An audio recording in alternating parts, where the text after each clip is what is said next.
Well, well, well. Look at the gravity you've created. Do you even feel it pressing against your skin yet? The air has changed density around you. The city doesn't know why traffic lights suddenly glitch longer than they should, or why convoys of black SUVs slide through intersections with sirens off, but intentions razor sharp.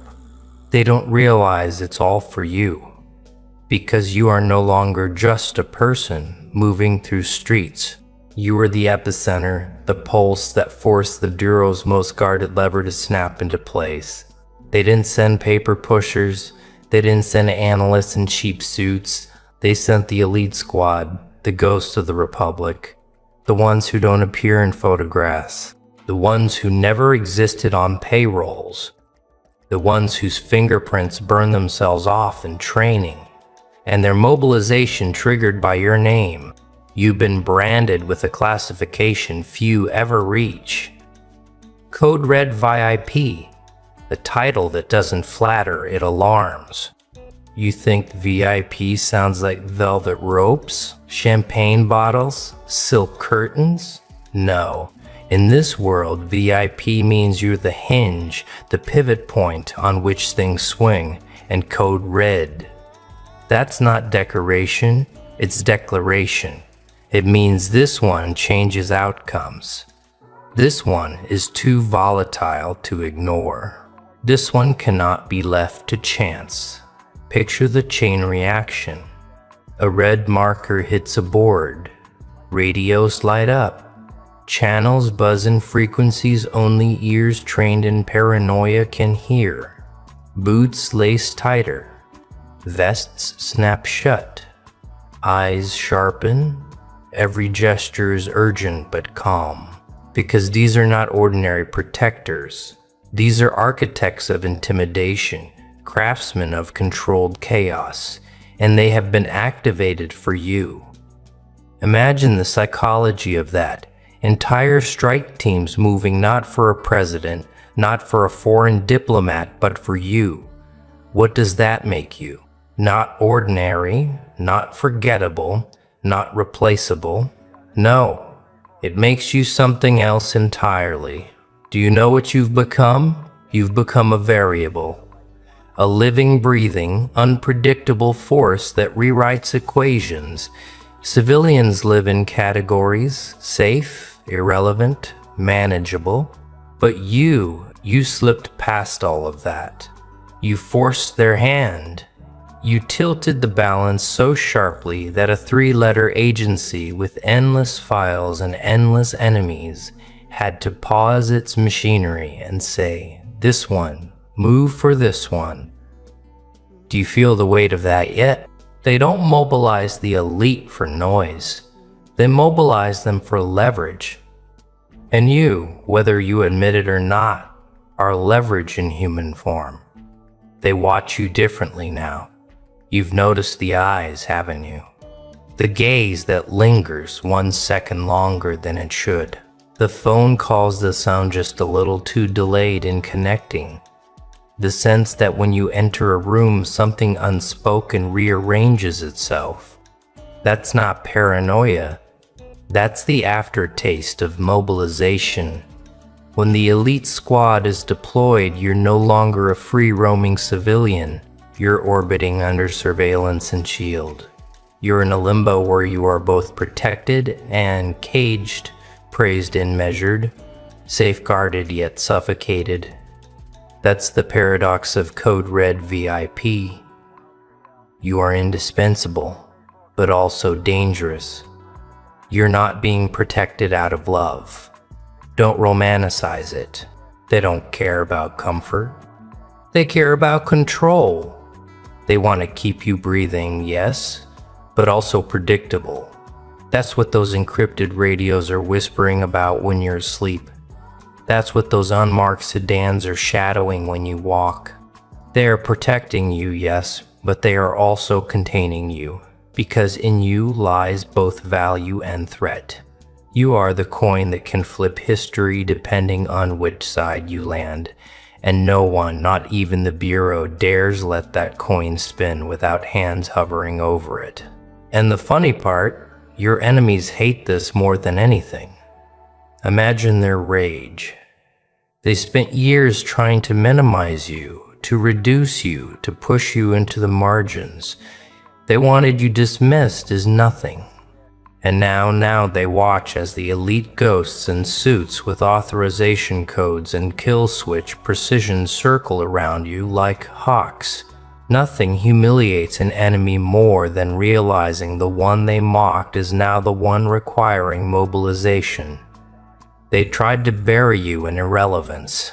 Instead, they accidentally elevated you into untouchability. That's psychological warfare. And you didn't even have to lift a finger. Do you understand how rare this is? Do you understand how few ever reach this classification? Code Red VIP isn't ink on a folder. It's the highest unspoken acknowledgement. You are too critical to lose and yet too dangerous to trust unguarded. That's why the streets bend. That's why the scribe has moved. That's why entire logistics networks are adjusting without the public ever knowing why. Because of you. You, the individual they once ignored, have forced the FBI itself to recalibrate. But let's not pretend this is just about safety. This is also about anticipation. They didn't mobilize because of what you did yesterday. They mobilized because of what you did yesterday. They mobilized because of what you could do tomorrow. That's what really terrifies them. You're not a file they're reacting to. You're a forecast they're preparing for. They've run the models, projected the outcomes, and realized if left alone, you will outpace their control. That's why the elite squad is now a shadow at your back. They aren't merely here to shield you. They're here to buy time, to study you, to keep you close. Because the further you roam, the harder you are to contain. And that's the real power you now hold. You are not just important, you are the axis, the unseen center around which strategies now orbit. You become the one presence they can't gamble on. Too many dominoes fall if you're ignored. Too many equations collapse if you're removed. That's what Code Red VIP means. You're not expendable. You are not optional. You are the pivot. And without you, entire chains of command disintegrate. And the Bureau knows it. That's why the elite squad isn't just deployed. They're synchronized, moving like a chessboard that bends its rules around your presence. The irony? Everyone around you sees nothing. They don't notice the extra eyes in the crowd, the deliberate cars parked where they weren't yesterday, the subtle shift of drones in the night sky. But you feel it. You know you're no longer just walking, you're being tracked and escorted by inevitability. And so the real question becomes, what will you do with it? Because this isn't just about the mobilizing, it's about you recognizing what you've become. A figure that bends the Bureau, a presence that forces elite operatives to recalibrate their calendars around your pulse. Do you realize the psychological dominance that gives you? Every enemy that once dared speak against you is now silenced by the very fact that your existence requires mobilization. You're not a pawn. You're not even a king. You're the board itself. But here's the chilling truth. This is only the first phase. Mobilization is the beginning, not the end. You've entered a theater where visibility is camouflage and protection is surveillance. Every move you make now feeds into a larger script you didn't write. But now control. They think they're handling you. They think they've caged you. But the very act of mobilizing for you has already admitted the truth they wanted to deny. You are uncontrollable. And as you let that sink in, remember this. The squad outside isn't just a shield. It's a mirror reflecting how much weight you carry. And the longer you wear this label, the clearer it becomes. They didn't mobilize because they chose to. They mobilized because they had no choice. And that, my friend, is the ultimate leverage, because what comes next isn't about whether they move for you. It's about how far they're willing to go and whether you're ready to let them believe they still hold a leash, when in reality, you've already slipped free. The mobilization wasn't the end, it was the opening act. A city holding its breath, satellites shifting their gaze, encrypted lines burning hot with chatter. All of it screaming one reality. You're not just a person anymore, you're an event, an anomaly that rewrote protocol in real time. When the FBI elite squad mobilized, it wasn't just a response. It was an acknowledgement that you've been classified above ordinary thresholds. Code Red VIP. The combination doesn't exist in their manuals. Yet here you are forcing their language to bend, and language bending is always the first sign of systems breaking. Every street camera has now been rerouted to a single grid. Helicopters pulse through the sky with their floodlights carving wounds into the night. Agents move not like hunters chasing prey, but like guardians circling an unpredictable storm. They don't even know whether to keep you safe or keep others safe from you. That's the paradox of your presence. You are a living contradiction to their order. Dangerous yet protected, essential yet volatile, valuable yet terrifying. That paradox has them mobilizing in layers, outer cordons, tactical response, digital surveillance, psychological profiling, and even deeper, something they don't admit openly, contingency plans labeled only with red stamps in locked drawers. The kind they only draft when they fear they've underestimated someone, and you are their underestimated masterpiece. The moment you were elevated into Code Red VIP status, you stopped being an individual. You became a classified storm cell, a moving piece of national security architecture. They know that the cost of ignoring you is higher than the cost of mobilizing their best. But here's the truth. They'll never confess out loud. Even at their best, they are still reacting, and you are still dictating the tempo. That's the part that gnaws at them. They can move armored convoys, seal blocks with infrared nets, and flood airspace with drones. But the direction of their movement is still determined by you.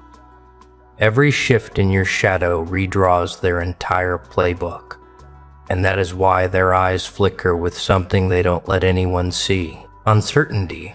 Code Red is supposed to mean crisis, but when paired with VIP, it means something stranger. It means you are crisis and crown at once. Their sworn duty is to protect you as much as to contain what follows in your wake. That duality fractures them. Some agents whisper that you're a threat, others call you an asset. Some believe you're untouchable, others believe you are combustible. Yet all agree on one fact: you are different. Different in a way that rewrites the assumptions of power, hierarchy, and control. And when difference reaches that scale, it no longer fits into law. It becomes legend. And legends demand theater. Look around. The streets you once walked as ordinary pathways are now corridors of classified movement. The corner shop, the subway entrance, the park bench, all transformed into operational zones with coded signals flashing silently between operatives. The air tastes heavier, not because oxygen has changed, but because intention has thickened it. Everyone feels the presence of something bigger, sharper, unpredictable. That's the taste of being Code Red VIP. But here's the irony. Mobilization, as impressive as it looks, is still theater without control. Imagine it. They've got satellites tracking your every move, yet they still don't know your next decision. They've got biometric scanners reading micro expressions, yet they still can't predict what lies in your silence. They've got armored squads encircling city blocks, yet they still can't measure the radius of your influence. Because influence doesn't bleed on radar, and presence doesn't file into their equations. And you, more than anything, are presence incarnate. That's why the mobilization will always feel a step behind. The city notices too. Pedestrians whisper when convoys pass. Shopkeepers glance nervously as communication blackouts roll in like invisible storms. Entire districts flicker with surveillance blackouts followed by sudden floods of light. People sense that something massive is moving, not against them, but through them. You become the kind of story that reshapes coffee shop conversations, late-night radio broadcasts, and underground chat rooms. No one knows the details, but everyone knows the name code Red VIP. And though they don't understand what it means, they understand it means you are not just another person living within their grid. You are the reason the grid itself has shifted. The elite squad is trained to face threats that collapse governments, crises that destabilize nations, and enemies that redefine fear. Yet, when they mobilize for you, they find themselves unanchored. Because you are not a terrorist, not a politician, not a kingpin, not a foreign operative. You are something outside categories, and things outside categories create new categories. That's the part that unsettles even the most seasoned among them. They know how to neutralize danger, they know how to protect value. They don't know how to move when danger and value fuse into one. And so they choose the only option left: total mobilization. Helicopters circling like metal vultures, convoys roaring like thunder, agents deploying like chess pieces across asphalt. But you standing in the middle of it all remain the unsolvable equation. They move for you, yet they move because of you. They act, but their actions are mirrors of your potential, not your reality. And when power becomes reactionary, it always betrays itself. Now, let's peel it deeper. Code Red VIP isn't just about security. It's about perception management. They can't let the world see you as uncontrollable. They can't let adversaries sniff weakness. They can't let allies question stability.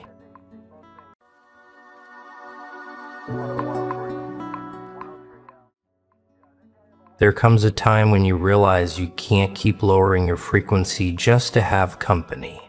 Have you ever noticed how people suddenly get offended when you stop pretending to be less intelligent than you actually are?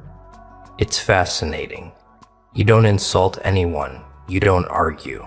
You just stop dumbing yourself down, and suddenly you're difficult, arrogant, or too deep. It's almost like refusing to play dumb.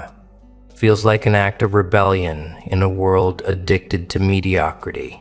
Studies in social psychology actually show that people tend to dislike those who make them feel intellectually insecure, even subconsciously. In other words, your mere existence can trigger someone's ego without you uttering a single condescending word. That's how fragile most social circles are. You'd think being smart, aware, and self-respecting would be qualities people celebrate. But for the chosen ones, it's the opposite. Your clarity is treated like a crime scene. They don't want to understand you. They want to shrink you to their comfort level. You can literally watch the room tense up the moment you speak from truth instead of trend. And the irony, the same people who secretly Google what you just said will later accuse you of thinking you're better than everyone. No, Sandra, I'm just allergic to conversations about reality TV and recycled drama. But here's the twist. Your refusal to dilute your mind is not arrogance, it's alignment. You weren't born to speak in sound bites. You weren't made to fit into mental cages built by people who fear their own potential. So when they get irritated that you won't dumb yourself down to socialize, it's not because you're hard to understand. It's because you remind them how much they've stopped trying to grow. This is where we dig deep. Because today we're going to expose the truth behind why your intelligence, your discernment, and your refusal to conform have been pissing people off since the moment you stopped apologizing for your evolution. Clears throat. Number 1. You're not too much. They're just unused to substance. People don't get angry at you because you're confusing. They get angry because you make them realize how shallow they've become. You walk into rooms carrying depth, and depth has a strange way of exposing what's hollow. Most people build their confidence on group approval, not self-awareness. They survive through imitation, copying each other's opinions, humor, and energy just to stay accepted. So when someone like you walks in, someone who doesn't need to pretend, who doesn't flatter for belonging, who doesn't chase validation, you instantly disturb their social balance. It's not that they hate intelligence, they hate what your intelligence reflects back to them. It reminds them of all the parts of themselves they've silenced to fit in. When you speak truth without sugarcoating, you're not attacking anyone, but their egos interpret it as an ambush. You bring a mirror they never asked to see, and mirrors are rarely comfortable things. It's easier for them to call you too serious or hard to relate to than to admit they've settled for shallow connections because real ones require growth. You're not too much. You're simply operating at a level that forces others to question how little they've been demanding from life. That's why they say you make things deep. No. Clears throat. You just stopped pretending everything was okay when it wasn't. You refuse to laugh at what's toxic, to agree with what's senseless, or to clap for what's empty. The level of honesty doesn't blend well in social environments built on mutual delusion. What they call arrogance is often just authenticity without apology. You're not trying to impress anyone, you're trying to stay real. But to people who've confused blending in with being kind, your presence feels like a threat. They crave simplicity, not because life is simple, but because they don't want to think.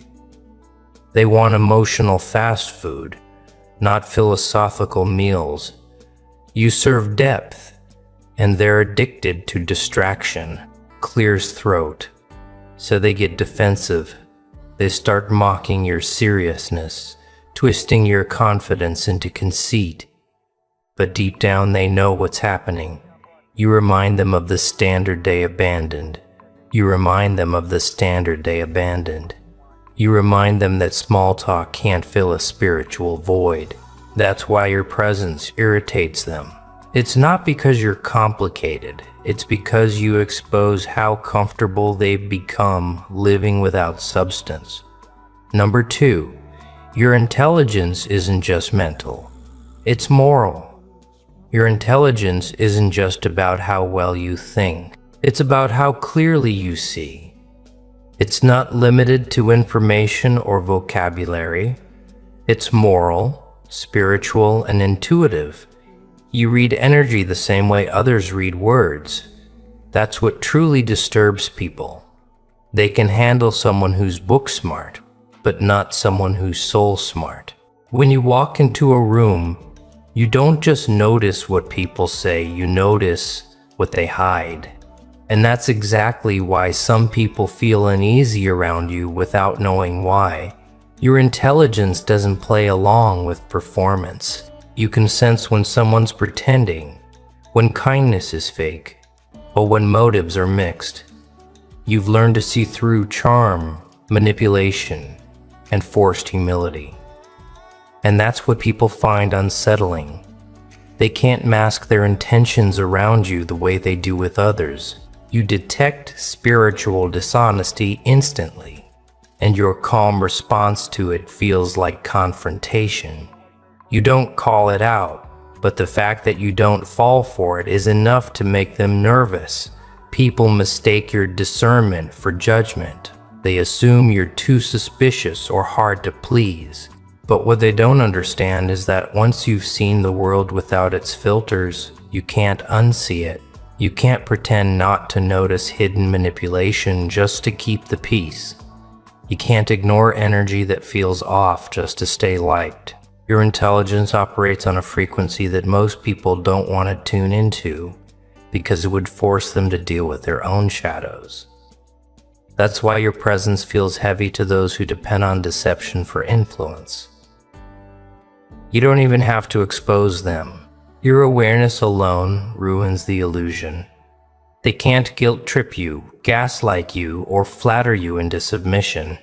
Their usual tricks bounce off.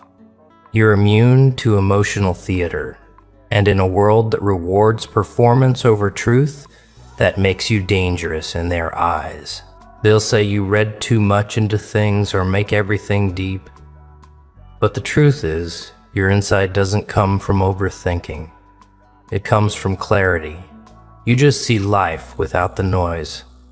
And people who thrive in confusion can't stand that. They're not mad because you think too much. They're mad because your mind exposes the lies they've learned to live with. Number 3, you're not antisocial. You're anti-pretense. You're not antisocial. You're just tired of pretending to enjoy things that drain your spirit. People love to throw labels like distant, cold, or unapproachable at you. But what they really mean is that you don't fake connection to feel included. You don't laugh at jokes that carry hidden cruelty. You don't nod along with conversations built on gossip, jealousy, or ego. You crave truth, depth, and authenticity. And because most people fear those things, they mistake your silence for arrogance. But you're not avoiding them. You're avoiding the emptiness they've normalized. You've reached a point where meaningless interaction feels heavier than solitude. You can't sit comfortably in rooms where everyone's performing a version of themselves they don't even like. You've outgrown the need to blend in. And that's what unsettles people. They can't understand why you're okay sitting alone when the crowd is available. They don't realize solitude is your sanctuary, not your punishment. You've learned that your peace is worth more than forced belonging. What most call socializing you see as spiritual negotiation. Every exchange costs energy, and you've learned to be careful where you spend it. You've realized some conversations don't build you, they bury you. Some people don't listen to understand, they listen to compete. You've stopped showing up to places that leave you emptier than you arrived. That's not withdrawal. That's self-respect. You simply stop paying emotional rent in spaces that don't nurture your growth. People get uncomfortable around someone who doesn't need noise to feel alive. Your stillness exposes how restless they are inside. You don't fill silence with filler talk, and that makes them panic because silence forces truth to surface. They want entertainment. You want evolution.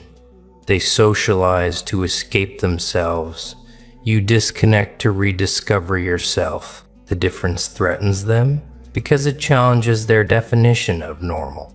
You're not antisocial. You're just anti-pretending. You crave realness in a world addicted to performance. You don't seek attention, you seek alignment. And while others waste energy fitting in, you conserve yours for becoming. The truth is, you're not rejecting people. You're rejecting the version of yourself you used to be when you needed their approval. That's not pride. That's freedom. Number 4, You terrify people who depend on ignorance for power. You terrify people who depend on ignorance for power because your awareness dismantles the very illusions that keep them in control. Most social and professional hierarchies survive by keeping people uninformed, distracted, or emotionally reactive. The moment you step in with clarity, you shatter the spell. You see through their manipulation, and they can't stand it. They rely on confusion to maintain superiority. But you refuse to play dumb, and that's what makes you unmanageable. People who thrive on control hate those who can't be easily baited. They're used to using guilt, charm, fear, or authority to get their way. But you become immune to emotional blackmail. You've seen too much, learned too much, evolved too far. You can sense when someone's trying to play games with your empathy, and you quietly refuse to participate. That refusal doesn't just frustrate them, it exposes them. Because without someone to manipulate, they lose relevance. Their power has always depended on keeping others beneath them in awareness. And when you rise above that, they start panicking. Your intelligence isn't threatening because it's loud. It's threatening because it's calm. You don't argue, you just understand. You don't attack, you just see. And people can't fight what they can't confuse. You become the one person in the room they can't psychologically disarm. It's not about arrogance, it's about integrity. You simply refuse to be ruled by lies. And in a world where most people sell their peace for acceptance, that level of inner authority looks like rebellion. You expose the imbalance in systems that pretend to be fair. You reveal the manipulation hiding behind rules, the control disguised as tradition, and the deceit wrapped in good intentions.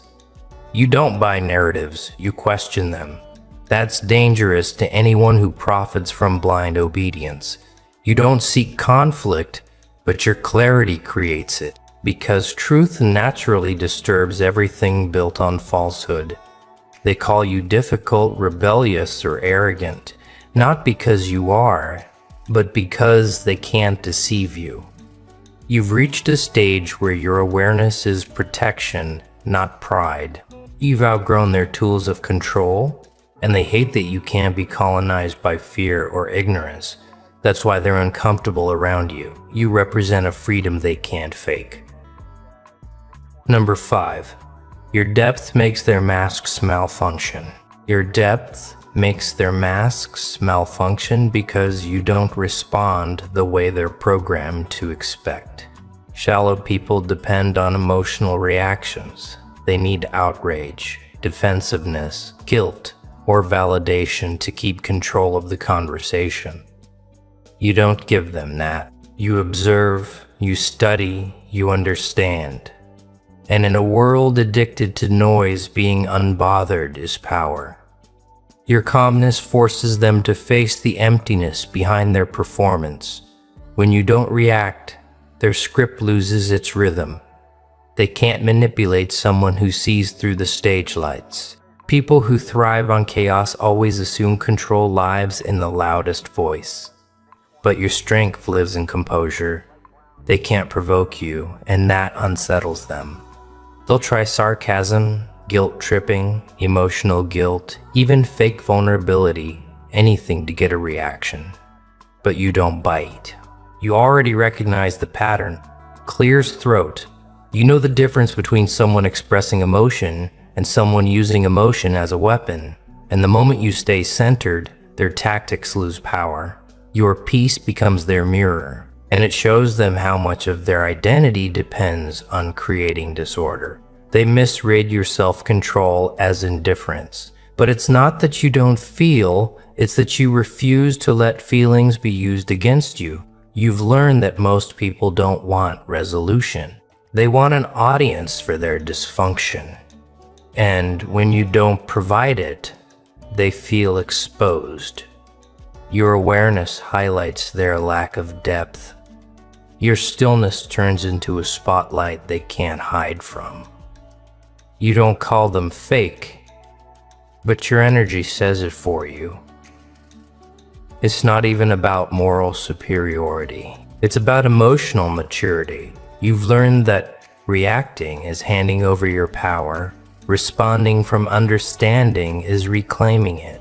So when people try to provoke you and fail, they don't just lose control of the situation, they lose control of the mask. You make pretense uncomfortable. Your clarity doesn't just disarm them, it dismantles them. They can't play victim, hero, or manipulator around you because you see all three masks at once. That's why your peace feels offensive to them. Your calm isn't passive, it's disruptive. Your depth destabilizes the performance that shallow people live by. And when their masks slip, they realize too late you were never playing their game to begin with. Number 6, they mistake your independence for superiority. They mistake your independence for superiority because most people can't tell the difference between confidence and defiance. You're not trying to prove you're above anyone. You're simply trying to live in truth without compromising yourself. But to those who depend on collective agreement to feel relevant, individuality looks like an insult. When you make decisions without consulting the crowd, it exposes how deeply they rely on external approval. Your self-direction threatens the system they've built their identity around, one where belonging is earned through sameness, not authenticity. You've learned to stand alone without making noise about it. You don't chase validation, and you don't need a chorus of approval to confirm your worth. But that quiet strength irritates people who only know how to exist through comparison. They can't understand how you move without reassurance, so they label it arrogance. In reality, it's not pride, so it's peace. You've simply reached a place where your conscience weighs more than people's opinions. That's freedom. But to the insecure, it looks like rebellion. People who think in groups can't stand individuals who think for themselves. Your ability to disagree without hostility short-circuits their social wiring. They need collective agreement to feel powerful, and your independence denies them that comfort. When you don't join their gossip, mimic their lifestyle, or echo their opinions, you expose how much of their personality is borrowed. They mistake your authenticity for isolation because they've confused conformity with connection. What really irritates them is that you don't crumble without company. You're fine eating alone, working alone, growing alone, and that defies everything they were taught about self-worth. In a culture where popularity equals validation, your self-sufficiency looks dangerous. You represent what they secretly crave. The ability to be free without applause. And because they can't comprehend it, they criticize it. They'll call you proud, distant, or difficult. But deep down, they know it's not pride keeping you apart. It's purpose. You're not avoiding people, you're avoiding dilution. You don't crave the herd's comfort because you've learned that most groups demand the death of individuality. You're not superior, you're simply sovereign. And that's the kind of peace the insecure can't interpret without feeling attacked. Number 7, you're proof that evolution can happen without permission. You proof that evolution can happen without permission. Because your growth didn't come with an audience, a teacher, or a title. You didn't need a degree in self-awareness or a certificate in transformation. You grew in silence. Through pain, through loss, through moments no one even noticed. And that unsettles people who believe growth must be supervised. They've been taught that wisdom comes with endorsements, that enlightenment needs validation, that you can't evolve without someone signing off on your progress. You shattered that belief just by existing. Your evolution didn't come from workshops or approval. It came from surviving the unexplainable. It came from nights you questioned everything and rebuilt yourself from the inside out. You didn't have a mentor cheering you on. You had divine intervention teaching you directly. That's what irritates people who worship systems over substance. They can't process how you carry understanding that wasn't given by them or measured by their standards. You're proof that God still teaches in secret. The truth still finds its way to those who seek it sincerely, and that no human gatekeeper owns access to awakening. People who crave control hate when someone like you bypasses their structures. They depend on the illusion that authority decides who's worthy, that evolution is a reward, not a revelation. You ruin that fantasy by simply growing without their help. They can't take credit for your progress, and that frustrates them because it exposes how much of their own wisdom was built on validation, not transformation. You became living evidence that the source doesn't need middlemen. What makes your growth even more threatening is that it's authentic. It wasn't curated for attention. It was carved out of struggle. You didn't evolve to look enlightened, clear as throat. You evolved because survival demanded it. And now you walk in a kind of quiet knowing that can't be taught, only lived. That's what makes people uncomfortable. They can memorize what you embody, but they can't reproduce it. You're not arrogant for growing beyond what they expected. You're just living proof that true evolution is clear's throat, personal, unpredictable, and unstoppable. You didn't wait for permission because your soul understood something they forgot. Evolution isn't granted. It's chosen, and you chose it long before they believed you could. Number 8, your self-respect is a threat to their dependency. Your self-respect is a threat to their dependency because you've proven that peace can exist without an audience. You no longer chase attention, approval, or inclusion, and that breaks the unspoken rule of social survival. Most people are trained to confuse being liked with being safe. They'll say yes when they mean no, agree when they disagree, and laugh when they're uncomfortable.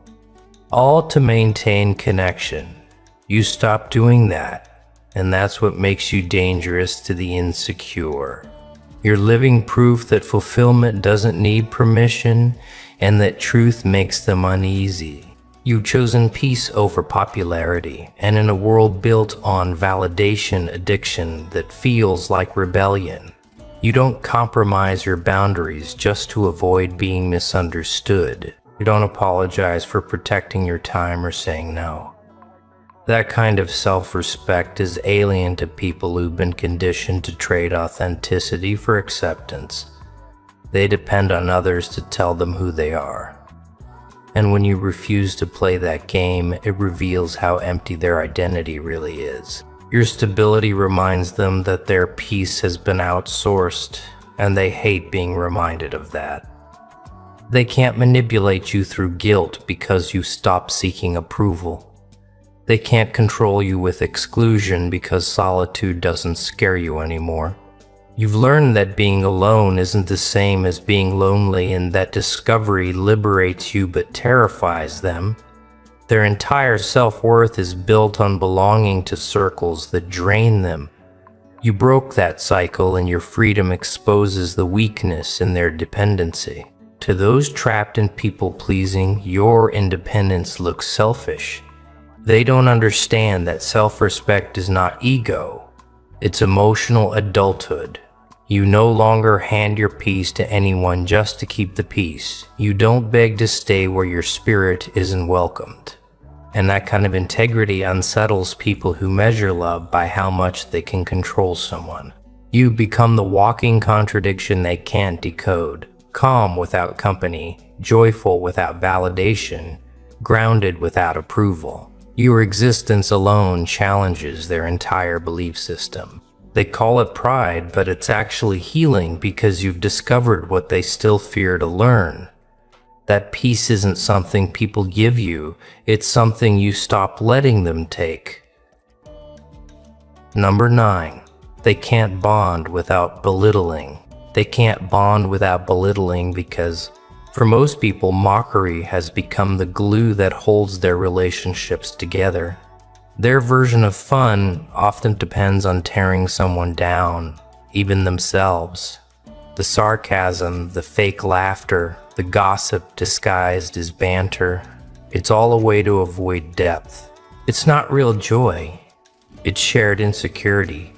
They pick targets, make jokes at others' expense, or trade self-deprecating humor just to feel connected. It's emotional cannibalism, devouring others' dignity to feed their sense of belonging. But when you don't join in, you expose how twisted that kind of bonding really is.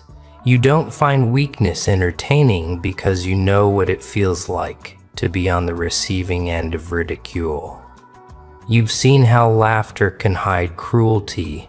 You understand that most funny people aren't actually confident.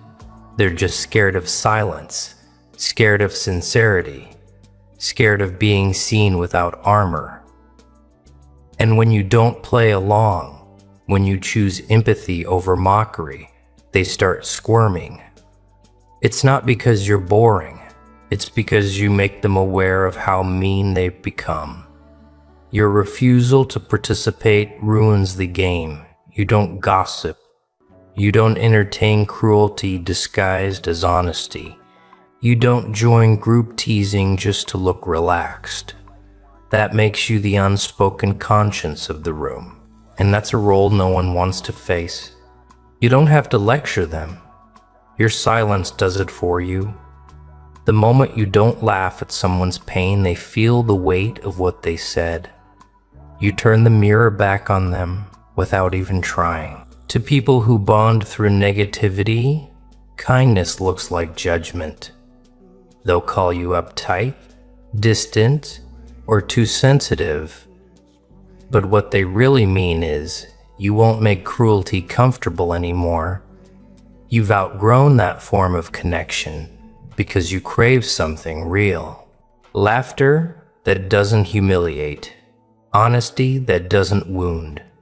Friendship that doesn't feed off someone's embarrassment. The truth is, most people don't know how to connect without competition. They use mockery as currency. But you've stopped trading in that economy. You'd rather stand alone in truth than laugh along with cruelty. And that's what unsettles them most. You remind them that what they call fun is really just disguised fear, and you're no longer willing to join in. Number 10. You refuse to translate your brilliance into mediocrity. You refuse to translate your brilliance into mediocrity because you've spent too long dimming your light just to make others feel safe in their shadows. You've learned that watering yourself down doesn't create peace. It creates resentment. Every time you simplified your thoughts, every time you softened your insight just to avoid intimidating people, a part of you felt smaller. Now you understand that doing that isn't kindness, it's self-betrayal. Your mind, your awareness, your originality were hard-earned through struggle, loss, and growth. Why should you apologize for the very qualities that pulled you out of darkness? People like to pretend it's humility to hide your greatness, but what they really mean is conformity. They want you to speak in small words, think in small ways, and live within small expectations because your presence challenges their comfort zone. They don't hate your intelligence, they hate what it demands of them. To understand you, they'd have to expand, and that takes effort. It's easier to label you intense or too much than to admit they've stopped stretching their own minds. Your brilliance isn't just intellect, it's perception. You see life from angles that others refuse to look at. You process truth at a depth that most people avoid because it forces them to face themselves. When you express that depth, it doesn't make you superior. It just means you're fluent in a language they've forgotten, the language of authenticity. And because they can't translate it, they twist it into something threatening. But you've reached a point where you won't dilute your message to be digestible. You're not rude for speaking clearly. You're not arrogant for knowing your value. You're simply done pretending to be confused to make the blind comfortable. You'd rather be misunderstood for your truth than celebrated for your silence. The irony is many of those who resent your brilliance secretly wish they had the courage to shine as you do. But imitation requires transformation, and transformation requires humility, something they resist. Your clarity exposes their laziness. Your originality exposes their imitation. That's why they call you different with disdain. You're not refusing to fit in out of pride. You're refusing to shrink into someone you no longer are. You're not hard to understand. They just don't want to grow enough to meet you where you are. Number 11, you're not lonely. You're an intellectual quarantine. You're not lonely. You're an intellectual quarantine. And that distinction matters more than people think. You didn't withdraw because you're cold, antisocial, or bitter. You withdrew because constant exposure to surface-level energy started to infect your clarity. You realized that not every conversation feeds you. Some deplete you. Some people don't talk to understand, they talk to drain. And when you began to notice how heavy your spirit felt after being around certain individuals, you knew it was time to protect your atmosphere. You're not hiding, you're detoxing. You're cleansing your environment of people who confuse connection with consumption. Because truthfully, most of what passes for bonding today is just emotional leeching. People unloading chaos without ever refilling peace. You got tired of having to shrink your insight just to keep the room comfortable?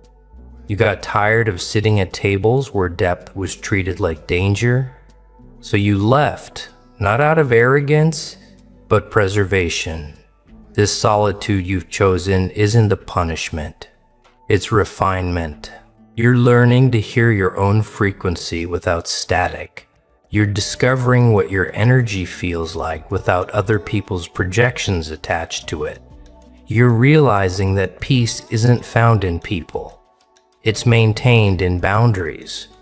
That's what they don't understand. You're not antisocial. You're selective. You'd rather have a quiet mind than a crowded room full of shallow noise. People mistake this quarantine for loneliness because they can't comprehend a life not powered by validation. They need to be seen to feel real. You only need to be aligned. While they chase attention, you're nurturing awareness.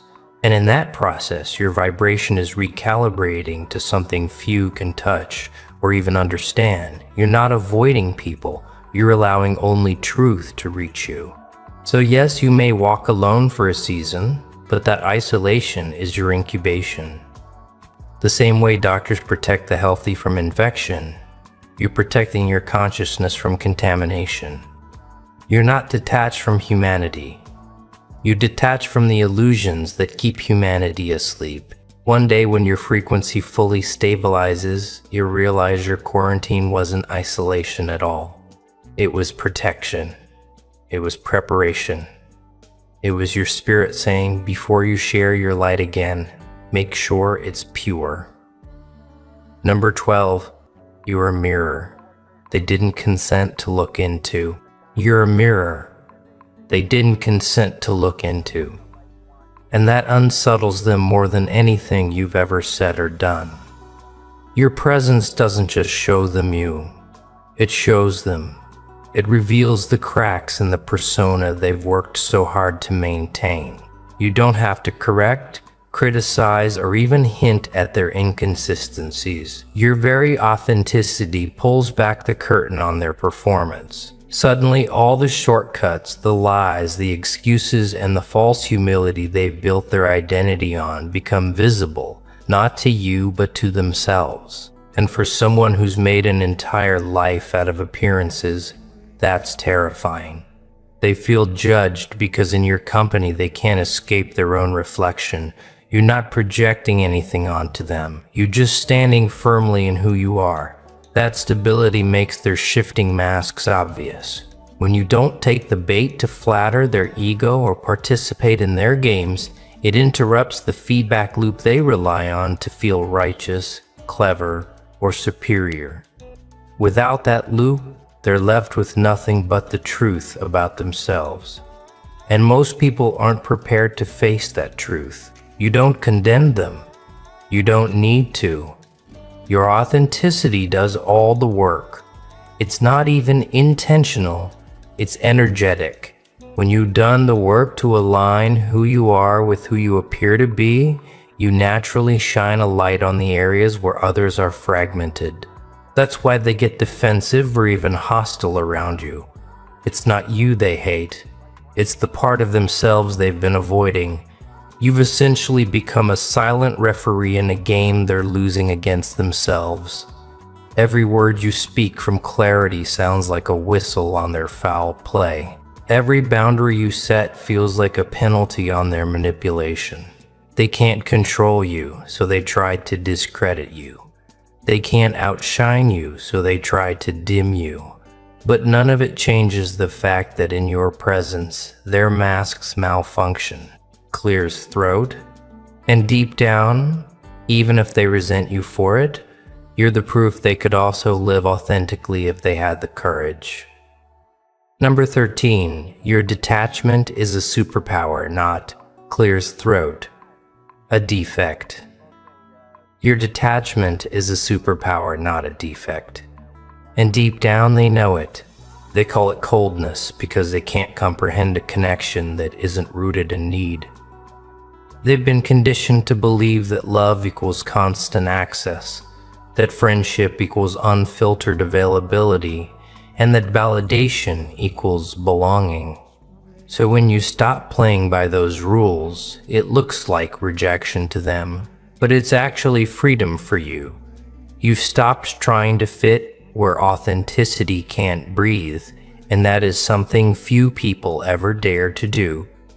You learned that proximity without alignment is poison. Just because someone is near doesn't mean they're good for your spirit. Just because they call it a bond doesn't mean it's not a chain. You began to see how many so-called relationships were built on obligation, emotional blackmail, or unspoken contracts. I'll feed your ego if you feed mine. Once you notice that pattern, clears throat, you couldn't unsee it. And that's when detachment became not just a choice, but a lifeline. Your refusal to chase proximity with people who drain your essence is an act of divine rebellion. It's you saying, I will no longer invest my peace into people who profit off my depletion. You're not rejecting connection, you're rejecting corruption. You're not dismissing love, you're dismissing its counterfeits. That's what they can't stand. You've exposed the hollowness of relationships built on performance, guilt, or manipulation by simply walking away from them. You're no longer seduced by access. You crave alignment. You no longer view being let in as a privilege when the space itself is toxic. You'd rather be at peace on your own than popular in an environment where your essence is slowly dying. This terrifies people who equate belonging with self-betrayal, because you've proven that fulfillment without their approval is not only possible but powerful. That's why they're mad. You don't beg for entry into prisons they call friendships. You don't accept invitations to tables where the price of admission is your self-respect. And without even trying, you've become the living proof that freedom doesn't come from more connections. It comes from better boundaries. In a world addicted to attachment, your detachment is a revolution. Number 14, you're not avoiding people. You're preserving frequency. You're not avoiding people. You're preserving frequency. And that distinction is what most can't grasp. In a culture where constant access is equated with kindness, stepping back is seen as arrogance.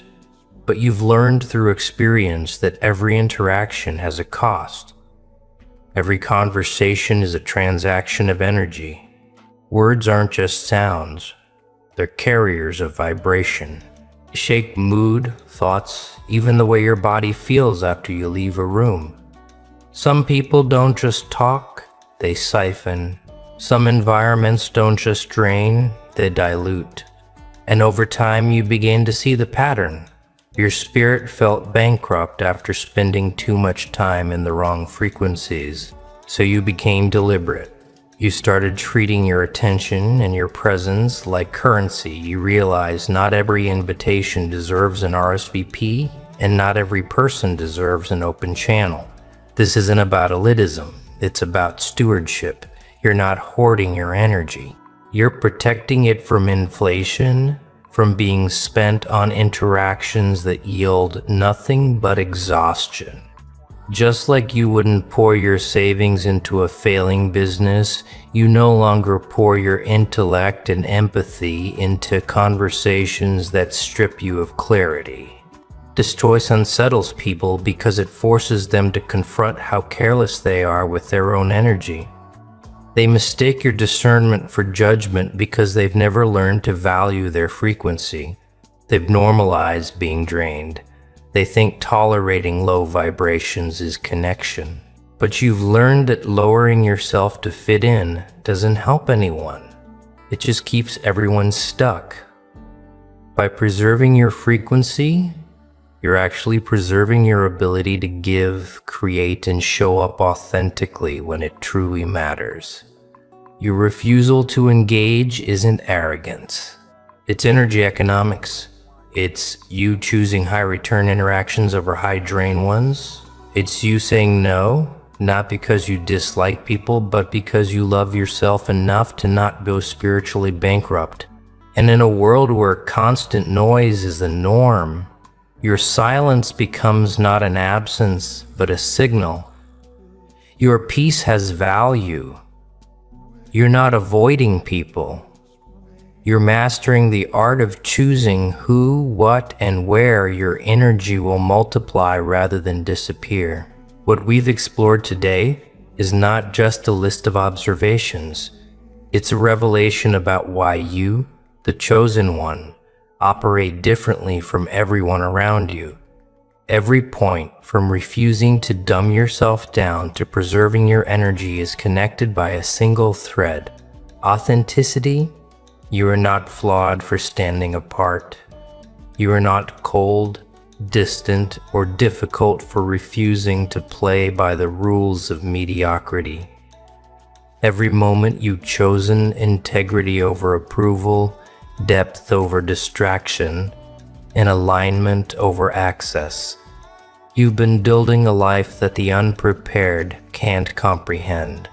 That's why your presence disrupts, your clarity unsettles, and your independence terrifies those addicted to surface-level thinking. The truth is, the world has never really known what to do with someone like you. People are conditioned to fear reflection, to depend on conformity, and to measure worth through approval. You, however, exist outside of that system. You've evolved without permission. You've preserved your frequency, nurtured your self-respect, and refused to dilute your brilliance. That refusal is not arrogance, it is responsibility.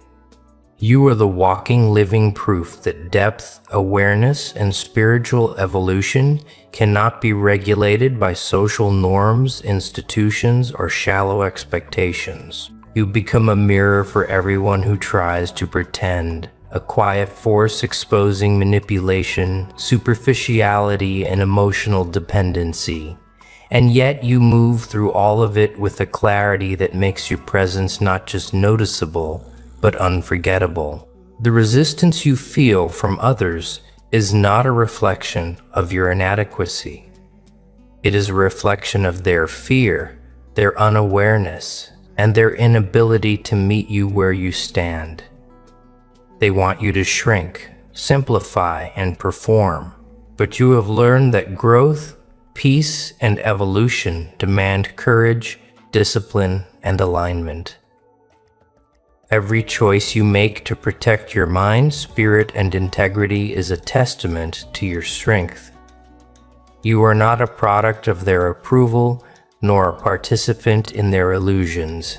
You are an example of what happens when someone refuses to compromise on truth, clarity, and self-respect. So own it. Every boundary, every moment of detachment, every choice to stay true to yourself is part of your power.